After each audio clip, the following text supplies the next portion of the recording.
Hello, I'm Dr Jodi Richardson, and you're listening to Well, Hello Anxiety, a podcast where we end the struggle with anxiety and build our toolkit of practical skills to thrive. Hey, how you doing? It's a pleasure to be back. This is the third in my summer series where I'm boosting your toolkit, boosting your anxiety toolkit. And for this third episode of the summer series of Well, Hello Anxiety, I'm talking to you about managing back to school anxiety. And you may be a parent, you may be a teacher, in which case today's episode is going to really equip you to support the young people in your life.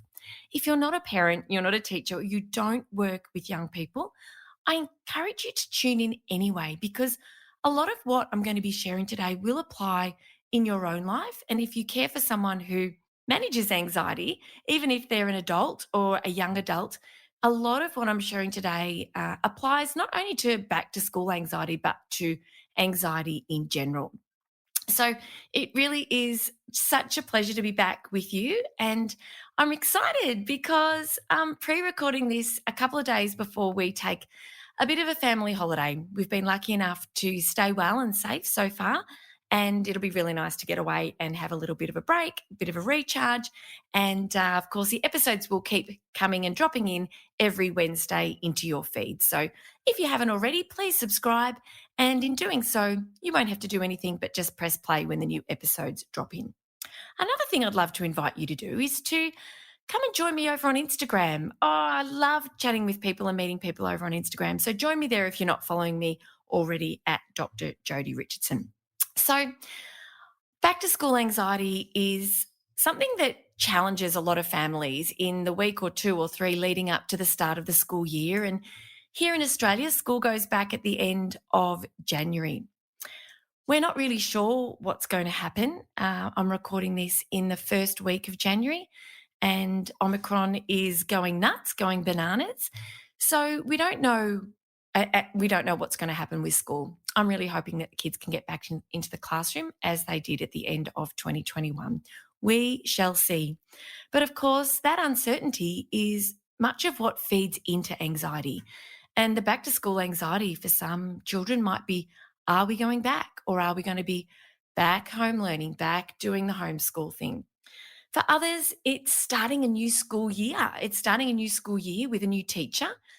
For other kids, it's starting at a brand new school or starting school altogether, moving from kinder into prep, which can bring some separation anxiety into play. What we know about anxiety is that it's manageable. The sooner you can notice and recognize it and put strategies into place, the sooner you can start to dial it down. And so today what I'm going to do is share my 10 top strategies for supporting children of any age with back to school anxiety. So, number one, I'm going to start by asking you a question. How are you going? How are you feeling? Me, I'm feeling a bit anxious. I'm actually feeling anxious recording this, a few different reasons. Number one, anxiously awaiting a little getaway and trying to make sure we all stay safe and well beforehand.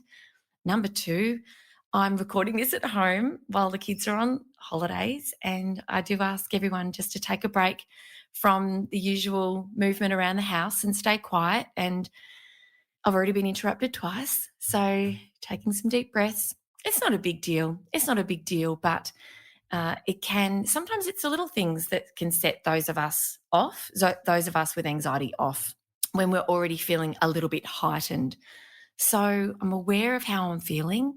And right here while talking to you, I'm just pressing my feet into the floor. I'm dropping anchor. And I'm going to be just really focusing on my breathing and really staying present here with you today. So for number one, as I said, I'm asking you how you're going, because you set the emotional tone in your home.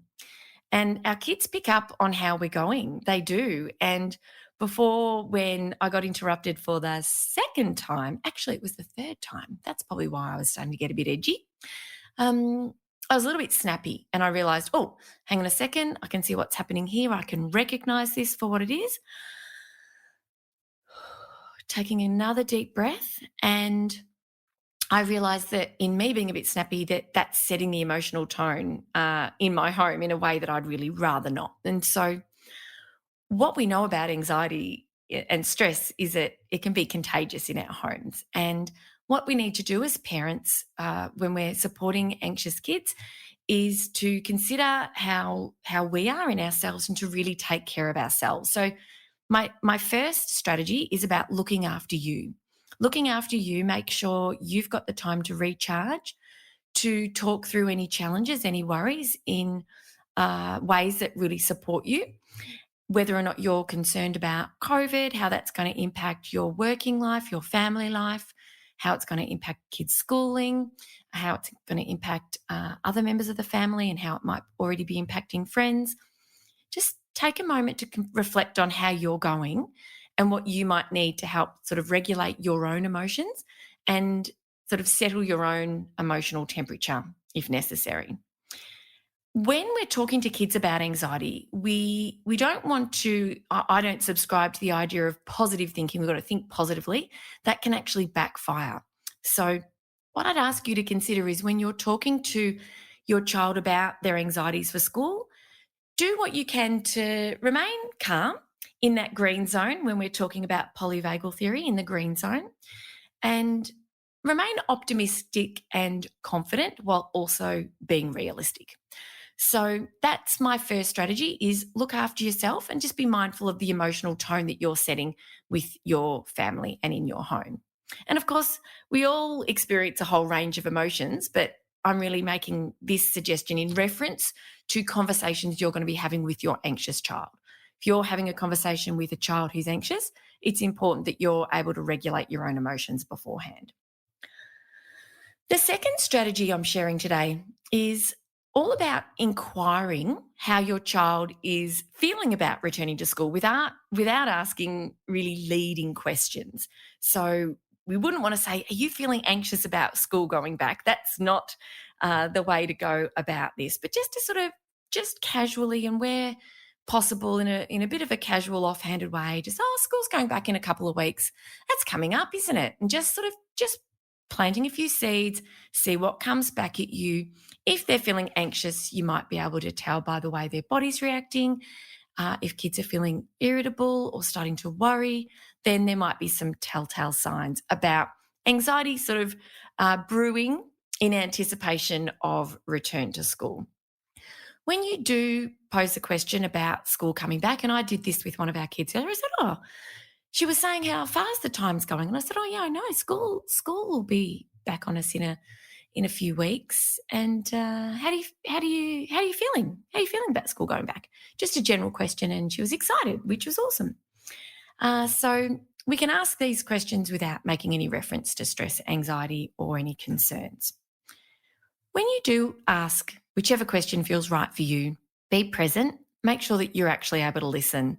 Kids know when we're listening or when we're half listening. And so, yeah, really listen to the answer and pay attention to the body language, because we know anxiety is so physical. And if they start to talk about it and start to feel a little bit sort of racy, or you can see that their breathing's changing, then you'll have a little bit more insight into how they might be feeling. It's also really important for me to express to you how there is no need to fix anything. So when our kids express to us that they're worried or anxious about something, we don't need to fix it. All right. We don't need to have all the answers. We don't need to necessarily jump in and provide a lot of reassurance. It depends on what they're expressing concerns over. But if there's concerns about returning to school and whether or not that's related to a new class, a new school, or to COVID, or to any of the myriad of reasons that can cause anxiety, it might be separating. That's very common. We don't need to fix anything. And this leads me to my third suggestion today, which is to normalize emotions. Normalize all emotions. It's really important to me that as many people as possible can learn that it's so important that we all experience a broad range of emotions, and all emotions are normal. And when we can normalize everything from anger to sadness to frustration to anxiety to joy to contentment, and also to help kids just over time, little by little, learn that all emotions come and go, even the best ones, as I've said before on the podcast. So really normalizing anxiety that, oh, it's really somebody, if your little one or big one, your teenager says, feeling a bit nervous actually because, oh, I'm going into year 10 and I've heard more's expected, then you can say, yeah, I can understand that. I can understand why you'd feel like that. I think I'd feel quite the same, and really normalize that experience. And with older kids or kids of any age, helping them to understand that if there is anxiety present, that it's there for a reason, it's a protective response, and it's our brain's way of keeping us safe. The more kids understand about anxiety, the more they're able to go, all right, well, I know that when I do feel a bit like this, my heart's racing because my body needs more oxygenated blood to run or to fight, because that's that fight or flight response switching on, and that it's that part of my brain, the amygdala, that wants to keep me safe is powering up my body to run and hide or to square up. And when kids have a good understanding at the age appropriate level of what's happening in their brain and body when they feel anxious, then they're so much better equipped to recognize it and to know what to do. My fourth strategy is, after you've normalized how they feel, it's good to validate. And I shared an example of that a moment ago.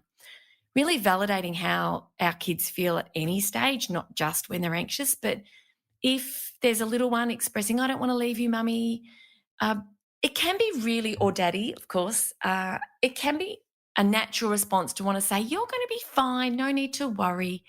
And that comes from a place of love. And I've done that too. And occasionally I still do it without stopping and thinking, because I'm human just like you. But what our kids really need when they're expressing an anxiety from us is, or any feeling, is not to be told why they shouldn't feel that way. Don't worry, there's nothing to worry about, can make any of us feel like, oh, really invalidated.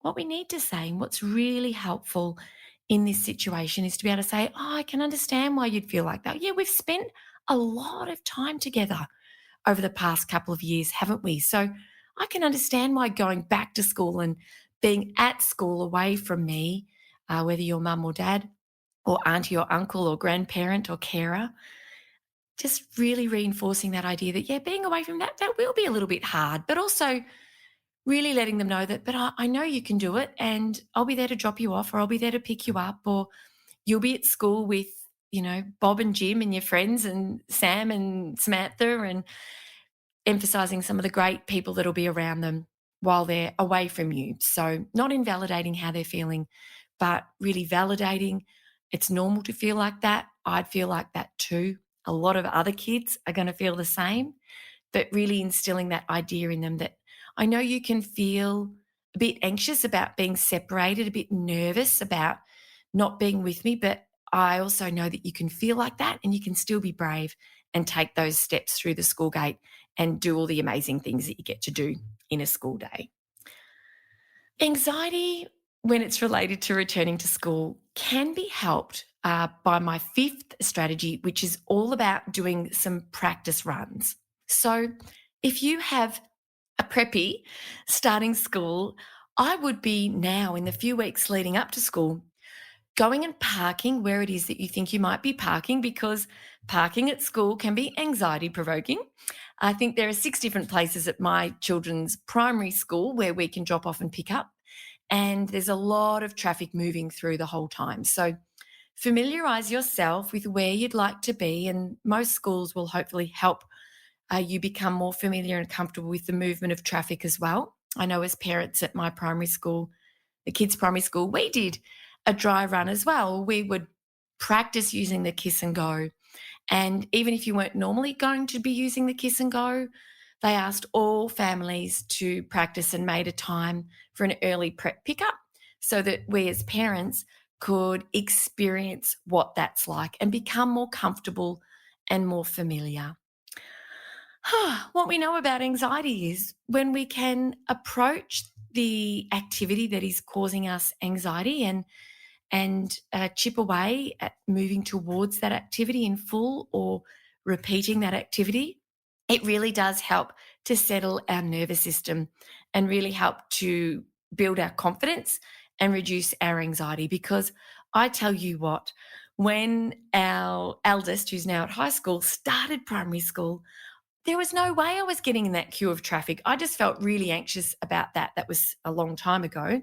I felt anxious about that and didn't want to do it. But when presented with the opportunity to practice, knowing what I know about managing anxiety and also having the philosophy that I can be anxious and do it anyway, I did it and it made such a difference. And of course, it doesn't take much before you feel much more confident and it feels like a non event and a non issue. And this is what we want for our children heading back to school as well. So it's a few weeks out from school now when I'm recording this. When you're listening to this, there'll still be time for you to be able to put these strategies into practice. So if whether you've got a preppy, somebody starting a brand new school, maybe an anxious teenager heading back to high school, or again, starting somewhere new, it's worthwhile doing these practice runs, parking where you'd normally park and refamiliarising with the school, with the classroom, with the locker bay, with the toilets, and with the key places in a school, especially the playground. A brilliant thing to be doing with any kids, even if they're not anxious, is to head to the school, play in the playground, and just become much more comfortable in that space. You might find that, I don't know what the circumstances will be, but in non-COVID times, I'm sure that in the week before school, there might be an opportunity to enter the buildings and help an anxious child familiarise themselves with the corridors and the like. I don't know that that's going to be something that you're going to be able to do in return to school in term 1, 2022. But you could always ask. You could always ask. So practice runs regularly. Be at the school and have fun. Shoot some hoops outside. Get your kids playing in the playground and just get them familiar with where their classroom is, and maybe even arrange, if you can, to meet up with some other children and other families where the kids are going to be in the same class. And that way the kids can become much more comfortable with who they're going to be in class with as well, particularly for primary school kids, of course. So we're halfway there. How are you going with this? What are you thinking about this, I wonder? I wonder if perhaps you've already been doing some of these or putting some of these strategies into practice. Number 6 is give the teacher a heads up.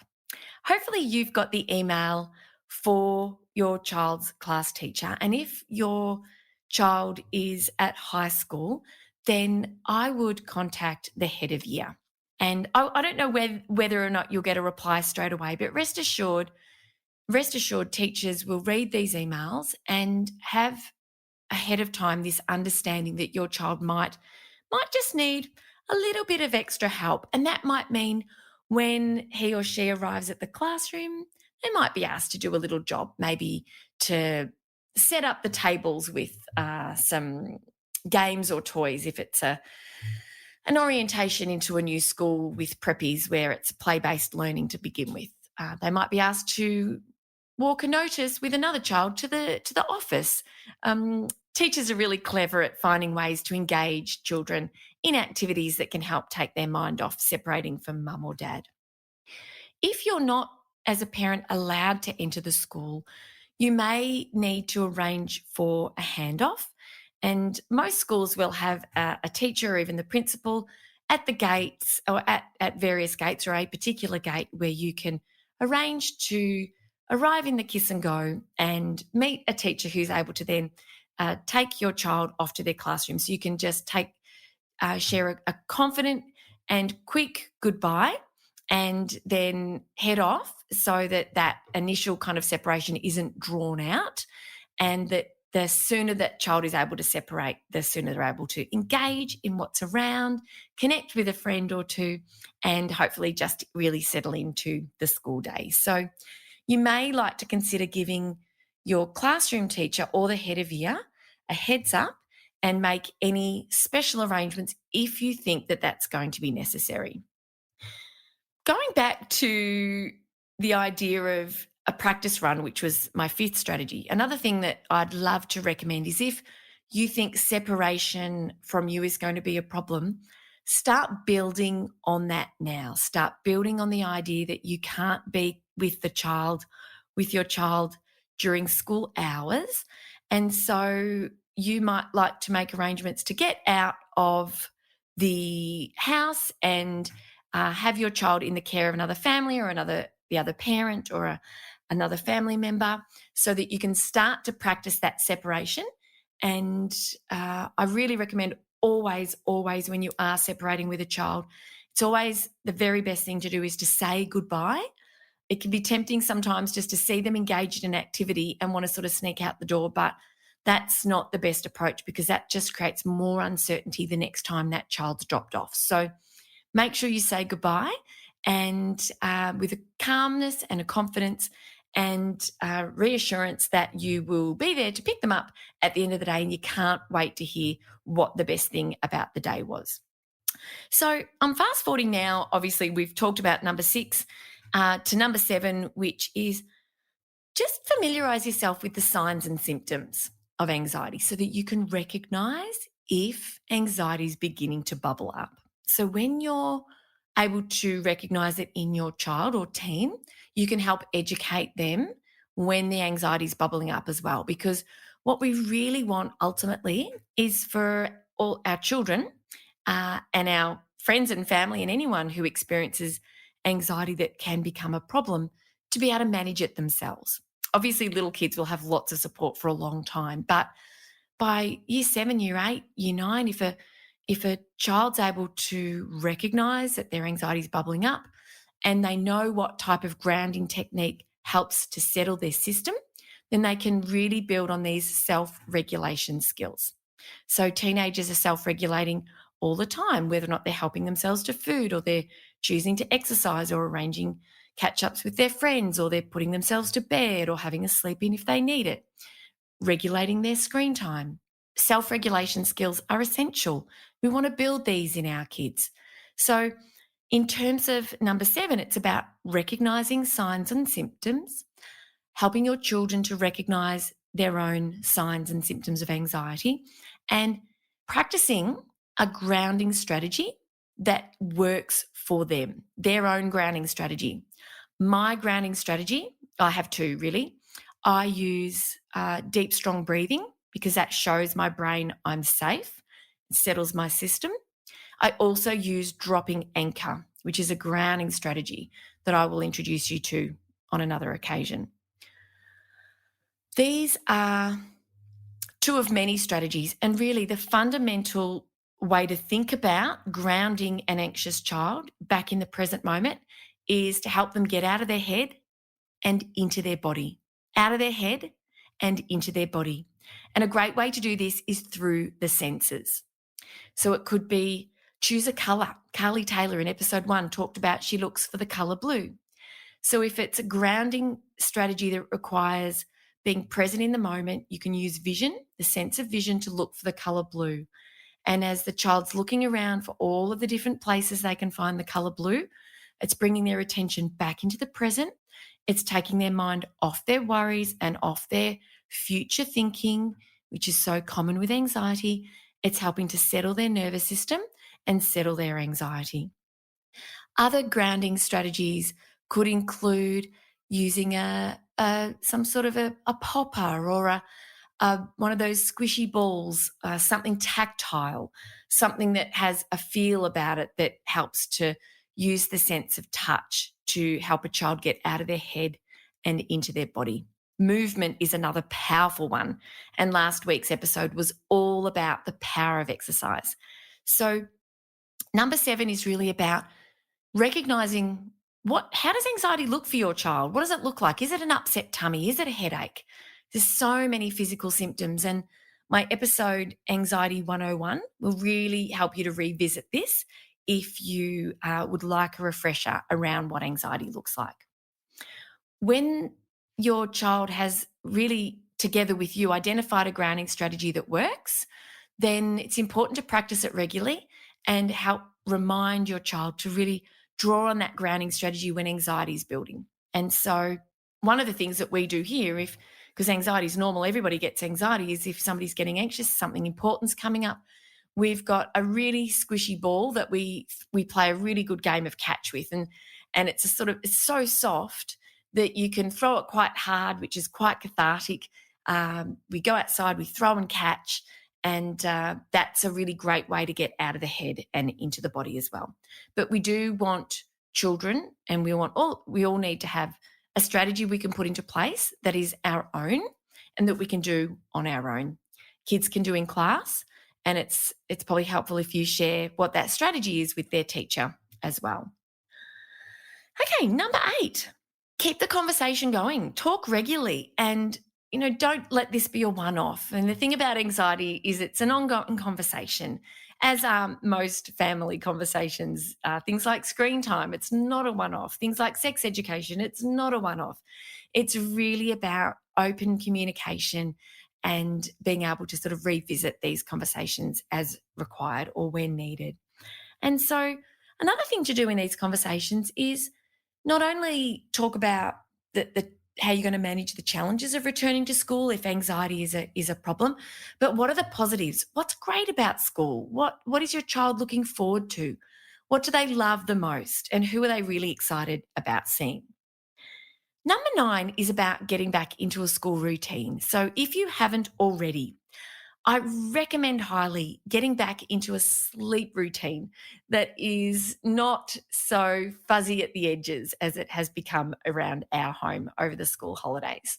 So getting kids back into a sleep routine really requires waking them up in the morning, because we can create more sleep pressure in the evening if we wake our kids up a little bit earlier than normally. Now, we don't want to completely shock their system. So if they've been sleeping into 9, don't wake them at 6, but just start bringing that wake time up sooner and sooner and sooner in the morning, approaching the time they need to be up for school. And that will create more tiredness at the end of the day. So we really want to get them back into a normal sleeping pattern. And one of the other things that I recommend you do so highly is try on uniforms and shoes, because it's so anxiety provoking for a child to get up on the first day of school, put on their t-shirt and find that it's too short, or their jumper's too short in the sleeves, or their shoes are too tight. That just adds to the anxiety and the discomfort and the upset of the morning. So please, please, please do all that well in advance. Uniform shops will be open before school starts. Get prepared, and also having the uniforms freshly washed and hanging up where kids can see them and starting to get things into place will just help prepare them more mentally for what's coming, and possibly even open more conversations as school approaches, so that you can really address what's sort of bubbling up for them. And continue to really practice those grounding strategies. Really, important to do those regularly, so that when the anxiety is becoming high, it's top of mind that this is my strategy that I use. And again, my strategy of dropping anchor, oh my gosh, I cannot tell you how often I use this strategy. It's just it's an ingrained strategy. It's become very automatic. If I'm feeling anxious, the first thing I'll do is I'll pay attention to the contact of my feet with the floor. I'll pay attention to pushing my feet into the floor and bring my attention to that contact and that physical feeling, which brings my mind immediately out of my head and into my body. And sometimes that's all I need. Other times I'll take the dropping anchor strategy through, right through from start to finish. Lucky last. So number 10 is, help your child or teenager to know where to go for help when they are at school. It's imperative that any child who struggles with anxiety at school has a great relationship with one person who they feel they can turn to for support, and who is an adult who can share their calm with your child. It's often the teacher that the child has the strongest relationship with, but a classroom teacher isn't often the person who can devote the time to an anxious child, just really supporting them, depending on what the rest of the class are doing. There are times, obviously, that's easier than others. So often it falls into the lap of the school nurse, where he or she might be the one who regularly sees your little one. And the nurse at the primary school where our daughter is at calls the ones who are frequently at her office at the first aid room, her frequent flyers. And so she says that very lovingly and understands that this is just a part of that settling in process. And usually towards the end of term one, the frequent flyers are not arriving at the first aid office so frequently. But for your little one or your teenager or your grade sixer to know that if you feel like this, then this is what's happening. This is why. It's just your brain trying to keep you safe. Put your grounding strategy into place and alert your teacher if you need a little bit more support, and also to know who's the next person to speak to if you need some extra help. Then that plan, having that plan in place is really comforting for an anxious child, and predictability and planning make a really big difference in the life of an anxious child in general.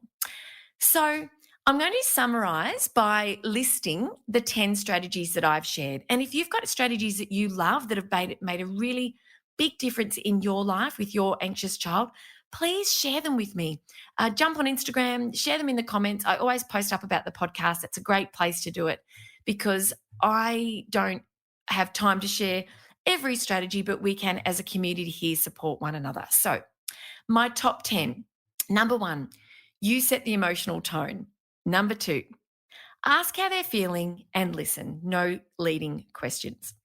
Number 3, normalize anxiety. Normalize all feelings. All feelings are completely normal, and educate your child or teen about anxiety and what's happening in the brain. Number 4 is validate how they feel. You don't need to fix things, remember. Validate and avoid excessive reassurance wherever possible. Number 5 is practice runs. Heading off to the school, practicing separating, practicing going to class, walking from class to the gym. Where are the toilets? Where are the key places that the child needs to be moving around the school to and from, so that they become much more familiar. Number 6 is give the teacher a heads up.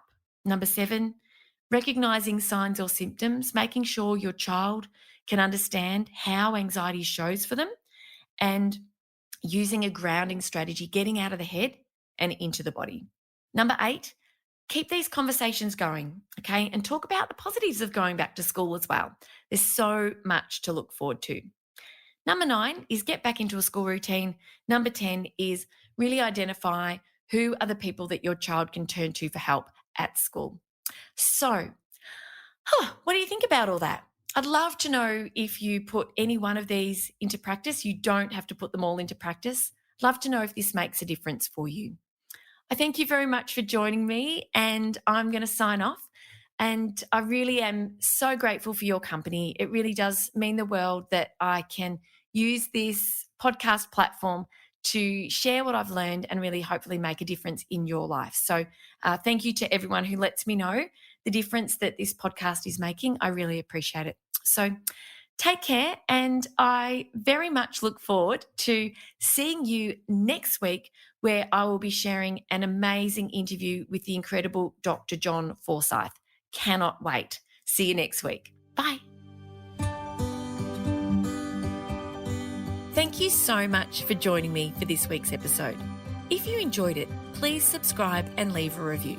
To keep the conversation going, I'd love you to join me over on Instagram. You'll find me at Dr Jodi Richardson. Also, if you'd like a copy of my free 5-day mini email course, Calm Your Anxious Brain, then jump over to my website, drjodirichardson.com, and you can sign up down the bottom. I've really enjoyed having your company. Thanks so much. See you next time.